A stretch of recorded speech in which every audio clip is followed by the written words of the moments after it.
আগে মুখটা সুন্দর করে ধুয়ে নেবেন।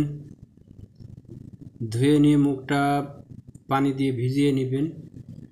নেওয়ার পরে সুন্দর করে এইভাবে মিহিন করে এইভাবে দিয়ে দেবেন। এইভাবে নেবেন, এইভাবে নেবেন, এইভাবে এইভাবে নেবেন। পানিতে অল্প একটু ভিজিয়ে নেবেন, কারণ এটা হচ্ছে একটু শক্ত আছে। আর এটার একটা আছে নকল, সেটা একেবারে নরম। ওটা আপনি ব্যবহার করলে আপনার স্কিন আরও খারাপ হবে, বিভিন্ন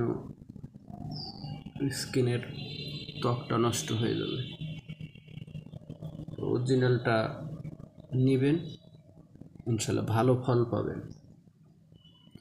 রৌদ্রে পড়ে যদি চেহারাটা কালো হয়ে যায় তাহলে সেটা উঠে যাবে। এবং আপনি যদি আপনার চেহারার উপরে যদি ময়লা পড়ে থাকে, ময়লা আবরণ পড়ে থাকে, তাহলে এই ময়লা আবরণটা ইনশাল্লাহ দূরীভূত হয়ে যাবে। যে এইগুলো দেবেন, এইগুলোতে আমাদের রৌদ্রের তাপ লেগে এগুলো কালো হয়ে যায়। এটা দিবেন, সুন্দর করে ভিজিয়ে নিয়ে তারপরে এভাবে সুন্দর করে দিবেন, সুন্দর করে সব জায়গায় দিবেন।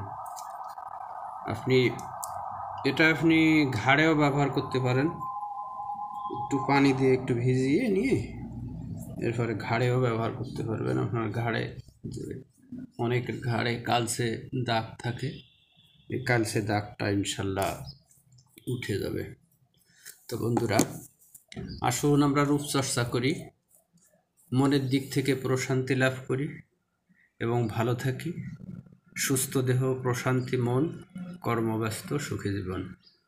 আল্লাহ হাফিজ।